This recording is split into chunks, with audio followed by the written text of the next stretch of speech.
Beats the hell out of breaking your back. So tell us what you did. Well, basically, I took it and built me an engine stand, or took an engine stand and modified it, put some forks on it, mounted a utility winch to it, and a couple pulleys and bearings, and made a little utility lift forklift out of it. Where'd you get the wire? The cable? Yeah, the cable. Comes with it, with the winch. Oh yeah, true. Duh. Which is something I purchased at Harbor Freight. $80. Came all in a box, electronics and all. The only thing you have to supply is power source. So what'd you end up using for power source? Battery charger for now. That's it? Yeah. Yeah, it You works. can hook it up to a battery, and there are power converters you can buy. You just have to buy the ones in the right amperage, otherwise it don't work. So what'd you end up welding? Did you reinforce the engine stand or no? Well, yes, I did. Because it was a bolt-together engine stand, I actually ended up welding it back together so that it was not in pieces, but one.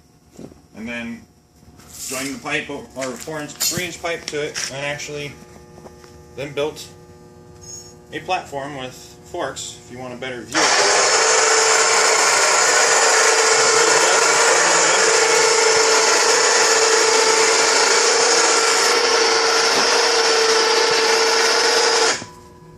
I think in total, without including the metal in this build, I think I got probably $130 in the whole thing. It's not bad. Yeah. Bearings for here, the rollers for here cost $4 a piece. Where'd you get those at? Terry's bearing. They're just 5/8 edger head bearings. And then the pulleys up there are $4.95 a piece. They're garage door Open ballast springs. They actually have a little pulley on them that tracks back and forth with the spring as it goes up and down. And that's pretty much everything for it. Yeah, that's awesome. If I wanted to go wireless for the remote, they sell a Bluetooth controller for it.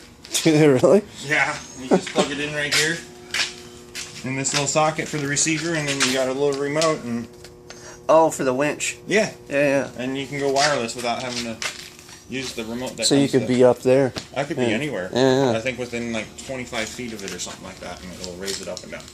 That's awesome. So you can just load it and then get up there and wait for it to Yeah, it's got probably like a 400-pound capacity on it, I'm going to imagine. Because it held me, it held a couple of my... You went up on it? I did it once. I sat right in the middle and it didn't move. Were you afraid of all of the 3-leg? I kind of am, but it's not so bad as long as you don't rock and roll it. Right. And one of the things I'm going to actually add is a hook that when the thing goes up, it actually hooks the forks to the ledge up there so it don't move. I can't pull away from it. What do you mean? Well, once you get this up there, and then you go upstairs and go to roll the object off, I mean, you got to lean it. There's enough. Yeah.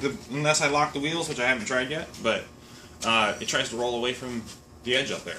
Why don't you just weld a bar going across? And I thought about actually putting another T-head up there and add 2 wheels instead of just the one, and it would make it a lot sturdier. But I just... Either that or some type of locking pin that'll put... well, they got locking wheels, but they still skid. Yeah. And with all the weight up high and everything, it skids pretty easily. Yeah. So, just for precautionary whatever, I'm going to put a safety hook that it just hooks to. You can't pull it away from it. It can't lean back. Oh, okay. Because that's the thing about it is it tips back easily. But that's only when you got no weight on it, though. If you got a pretty good amount of weight on the pallets. Well, it still goes back pretty easily no matter the counterbalance down here. Once you get it up high, it's like a fulcrum point. It just goes easily. The center of gravity's going to be high, too. Yeah. Works pretty good. You just gotta watch out for objects you stick on there and try to take the light bulb out. Yeah. Yeah, I noticed that the first time I went and set something up there. I was like, damn! I only got to send it up so far, and then I got to crawl up there and tilt it back, and then send it up the rest of the way so I could roll it off. It was certainly easier than puffing it up the ladder and everything, so. Do you have a stop point up there to where it runs into it, or you just gotta shut it off? I just run it by hand and shut it off. I've been thinking about, because I actually want to make one more and put it online, see if I can sell it. Yeah.